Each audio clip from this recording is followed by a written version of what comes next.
A youth pastor at one of the most well-known churches in the world has been removed for SA allegations. If you haven't heard, Tim Summers, the former youth pastor at Elevation Church in North Carolina, has been removed over decades-old allegations against him when he was an intern at a church in Texas. But the question remains, should he have been removed a decade ago? Who could have been helped? Who could have been saved? What could have been done better if he had been removed earlier? And why was he not removed earlier? Now, many of you may not be aware of who Tim Summers is. So I'm going to go ahead and pull it up. You can see Tim right there, the guy with the blonde hair. That is Elevation's youth pastor. And you see the churchleaders.com article that says from the last week of February, Elevation Church youth pastor was fired after sexual misconduct allegations at previous youth ministry come to light.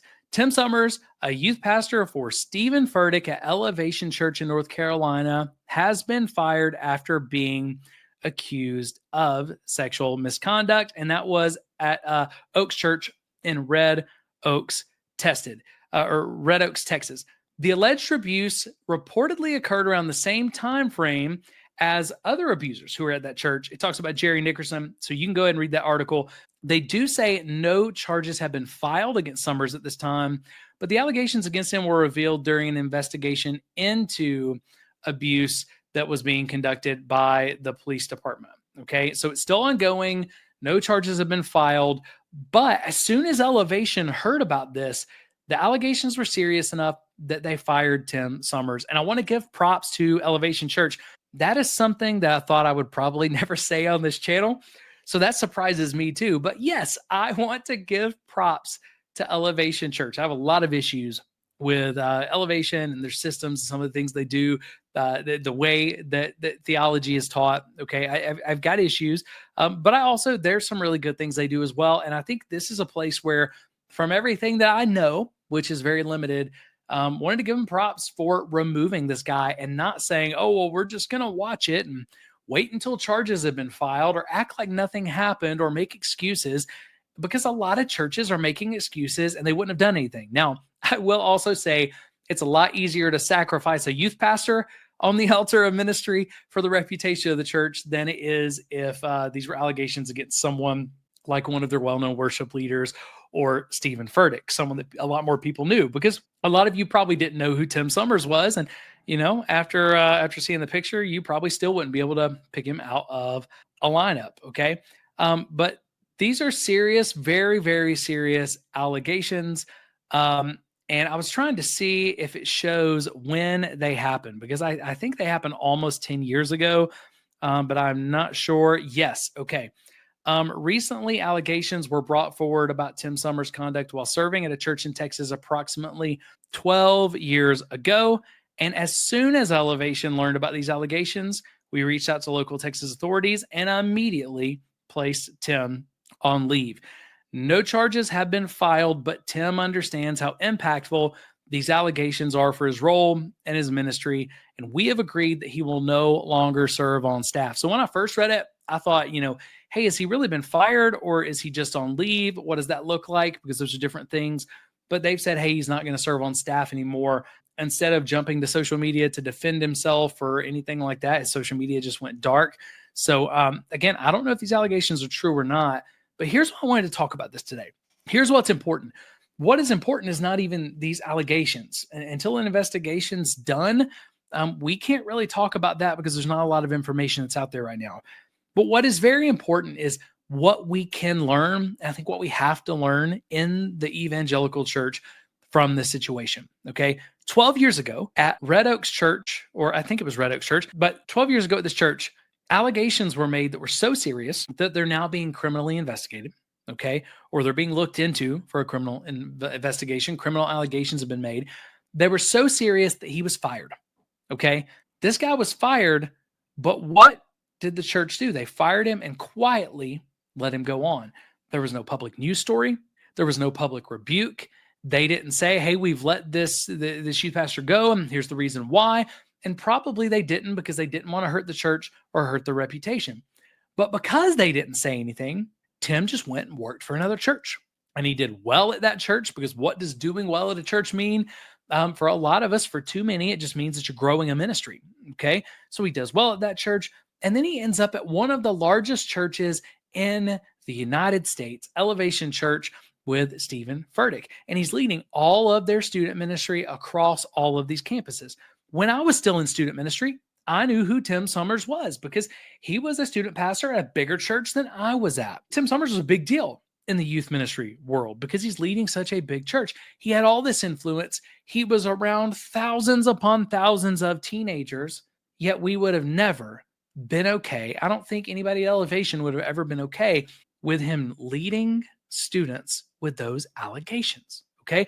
So why was this person who already had such sinful allegations levied against him that he was fired from a church because of it, how was he allowed to work at one of the largest, most well-known churches in the United States?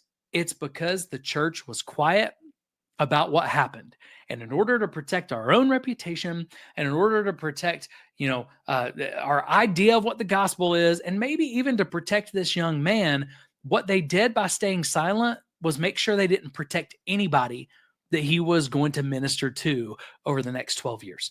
And this is why, and if you haven't seen it, check out the video that we did, our guide to church discipline, what your pastor is not going to tell you most of the time about church discipline, okay? We talk about biblically church discipline, and one of the things we talk about is why public rebuke is so important. A lot of people are scared of public rebuke. They think it's being mean. They think it's gossip. They think it's tearing down the church. But I want you to think about this. If this church had had enough of a spiritual backbone to say, you know what, we know this is going to make us look bad. We didn't do this. We hired someone. They were doing something that we never thought they'd do. As soon as we found out about this sin, we fired this person. And because of the nature of this sin and allegations, we don't think Tim Summers should ever work with minors or any sort of, part of the population that doesn't have authority and power and that is not able to take up for themselves. We don't think Tim Summers should serve in youth ministry ever again. Okay. If they'd said that, would it have made them look worse in the moment? Yes.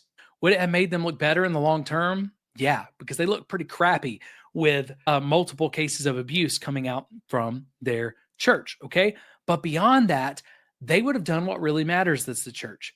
The church is never supposed to have been so worried about our reputation that we sacrifice people on the altar of ministry to protect it. And that's what they did. By not publicly speaking into what happened, they allowed Tim Summers to stay in ministry. And for 12 years, he's been in ministry with these allegations hanging over his head. I am not saying that he abused anyone else.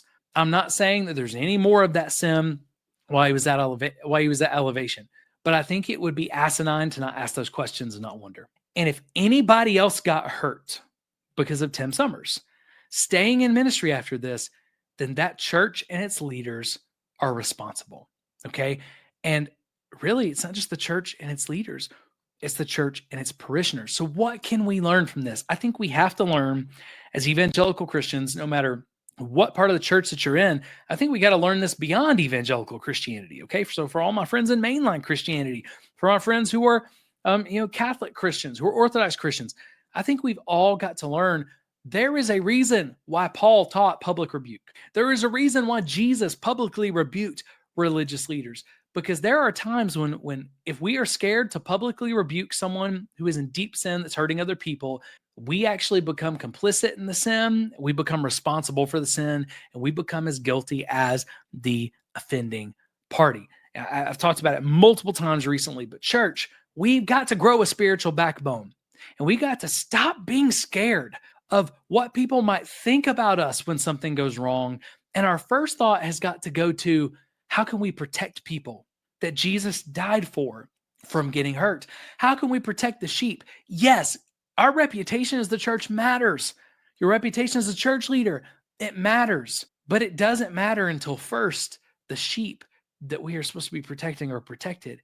It doesn't matter until first we're loving the Lord our God with all our heart, soul, mind, and strength, and we're loving our neighbor as ourselves. So what can we learn from this report of one of the most well-known youth pastors in the United States being removed from his position? I think the biggest thing we can learn is we don't need to let it go 12 years next time. And again, props to Elevation for removing him as soon as they heard about the allegations. I pray that the truth comes out, whatever it is.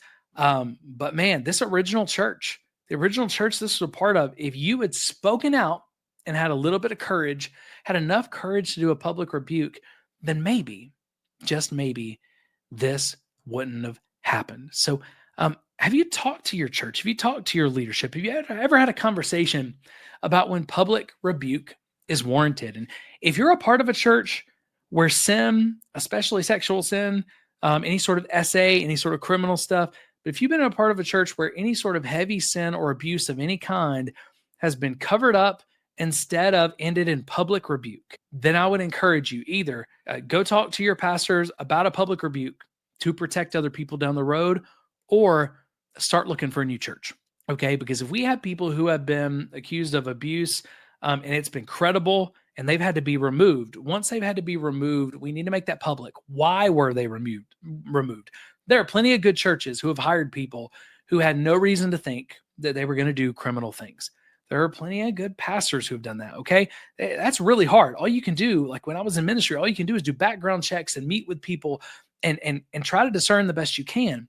Anytime we find out that someone's actually being abused or being hurt, we've got to not only deal with it, but it needs to be made public. Okay. And again, when I was a pastor, I didn't handle that always well. But the more that I see these things, the more I realize we could stop a lot of abuse in its tracks if we would speak out and offer public rebuke when any sort of abuse or heavy sin against other people is happening. So, what do you think? How should we handle public rebuke in situations like this situation with Tim Summers 12 years ago? What are good ways that churches can handle this? And does it bother you as much as it bothers me that this was swept under the rug and other teenagers were exposed to a leader like this?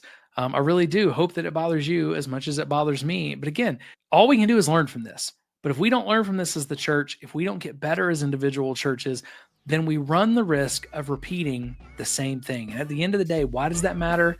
It matters because the least of these are getting hurt when we ignore this kind of sin. So I just think, church, Christians, we can't afford to ignore or hide or just let go of sin like this any longer.